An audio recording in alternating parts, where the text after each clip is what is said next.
I'm Destiny. I'm Cindy. I'm Nicole. I'm Jasmine. And our research question was, does race aid or harm African Americans in business and capitalist on the lenses historical, ethical, economical, and future? So first and foremost, discrimination is the unjust, prejudicial treatment of different categories of people or things on the foundations of race, age, sex, or religion. Profiling somebody because of their race or ethnicity is discrimination regardless, even if it is based on recent actual experience or bias. Historically, labor market outcomes of African Americans have been significantly worse than their white counterparts. Although the nature and magnitude of racial discrimination has changed, it has been consistent over time.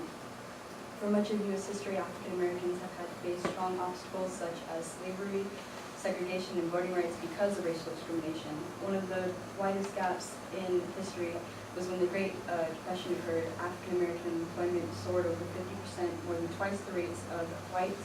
It was all but impossible for African Americans to find work and make a decent living. White workers rallied together, claiming their employment was more important than whites. And one of the most violent episodes took place on southern railroads as white workers unionized to attack, intimidate, and even murder black firemen to take their jobs. One of the widest gaps also took place in the late 1980s as black unemployment was 2.77 times that of whites. These unemployment rates can be well associated with racial stereotyping, which still falls under the category of racial discrimination. It is not hard to grasp how prominent these stereotypes were and between segregation of whites and blacks. Segregation halted African Americans' abilities to adapt certain social behaviors. Although at the time segregation had not disappeared, it definitely declined. The 1980 Urban Poverty and Family Life Study survey of 179 Chicago employers revealed that many employers described inner-city black males as uneducated, unresponsible, dishonest, and unreliable. Although this study does not account for the entirety of the United States, there has been a brief and clear history of many employers just asserting that black workers bring inimical traits that negatively influence their job performance. Negative stereotypes and their persistence clearly played a detrimental role when African Americans applied for the same jobs that whites applied for. Fewer literate parents, enriching educational programs, and family resources, their ambition along with the probability of attending college lessened. And with this lack of skills due to oppression leads to employment differentials in the labor market. African Americans seemed inferior when applying for the same jobs as white people, thus rendering the employer to racially discriminate. So as you can see in history, as the decades move on, black unemployment has always been more than whites, and especially as I said previously, in the 1980s it was 2.77 times that of white unemployment. And now that I've talked about the historical aspect of this topic, Nicole is going to talk about this a bit. Race has had a major impact on society across the U.S. and despite slavery not existing in most places, racial discrimination is still occurring on a daily basis. Racial discrimination can take forms in many ways, such as harassment or through physical altercations. Both have effects on a person's well-being that can build up to how they view the world. In a study conducted by two professors from Salem State University and another two professors from Rutgers Business School stated how African Americans felt disrespected, but they also felt empowered by the incidents themselves. Regardless of how African Americans are gaining strength by this, this does not justify how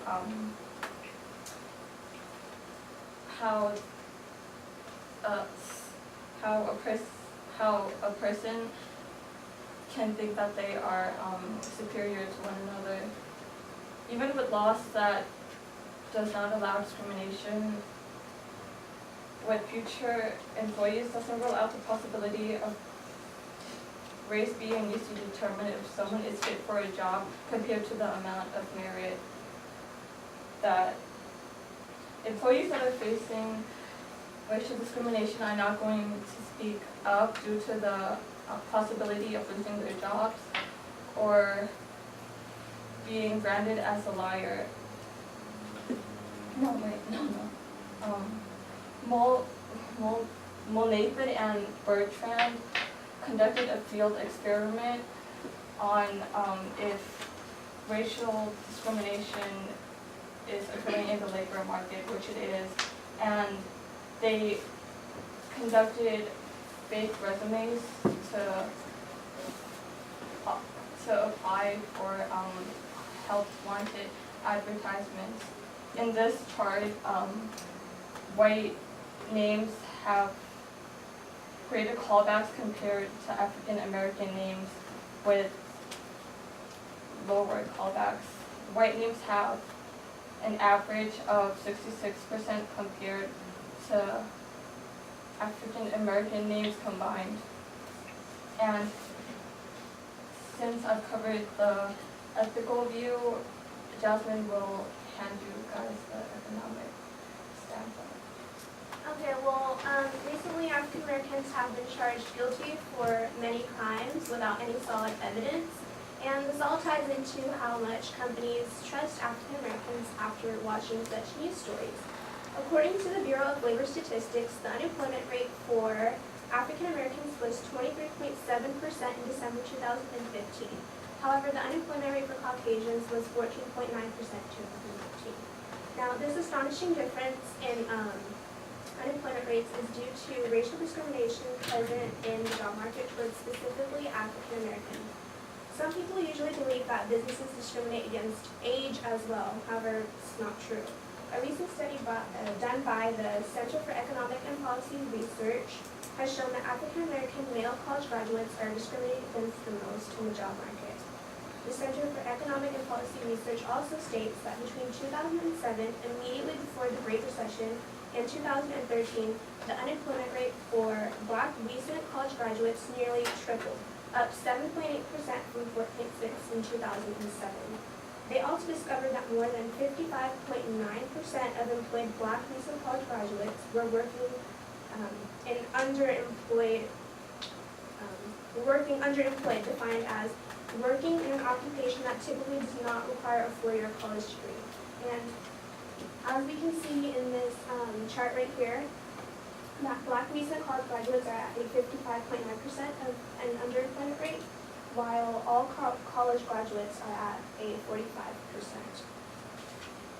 And not only are these men in debt because of student loans, but they also have a degree that is in a way worthless. Many African Americans are working minimum wage jobs because of racial discrimination in the job market, when you could be working in high-paying jobs. If racial discrimination in the job market decreases, our economy can benefit in many ways. With the unemployment rate decreasing, with more people working, businesses can earn millions of dollars. And now that I've covered the economic aspects, I will cover the futuristic. So throughout the years, racial discrimination has become less identifiable, posing even more problems.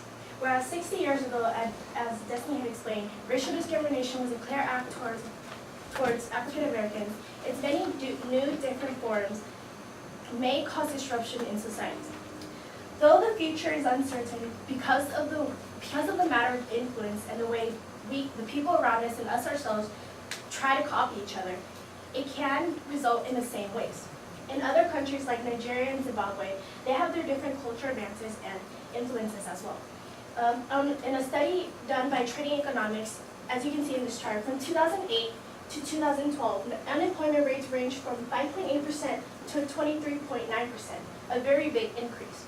While in Zimbabwe, society is completely flipped around as it is from the United States. The Caucasian communities in Zimbabwe are victims of racial discrimination. In 2005, a new government was formed, and this government forcefully evicted much of the white population from their farms. And at this rate, if the United States continues its path of racial discrimination, it can end up in the same effect in results of social disruption as in Zimbabwe and in Nigeria as well as these many different problems, as you can see on this board. These problems may not be caused just by racial discrimination today, but it can be in the future. And one very possible outcome can be poverty. And though racial discrimination cannot be officially removed or can't be completely removed, there are ways in which we can try to prevent them. There are equal employment policies and laws that have been created today, such as the Title VII of the Civil Rights Act of 1964. As amended, it protects applicants and employees from racial discrimination in hiring, promotion, and other aspects of employment on the basis of race and color. Hopefully today, it will only be taken out on those spiteful people, and the world around us can try to solve this problem. In conclusion, racial discrimination has been a struggle for people in conclusion, racial discrimination has been a struggle for people, has been a major struggle for people for over decades. This will lead to one, altering their character, such as changing their name. Racial bias has been linked to employers favoring specific races, which will then lead to unemployment rates. Racism isn't fair, and this will not give others a chance to get the opportunities that they want to achieve. If discrimination does not stop, this will lead to even more racial injustice. All right. Woo!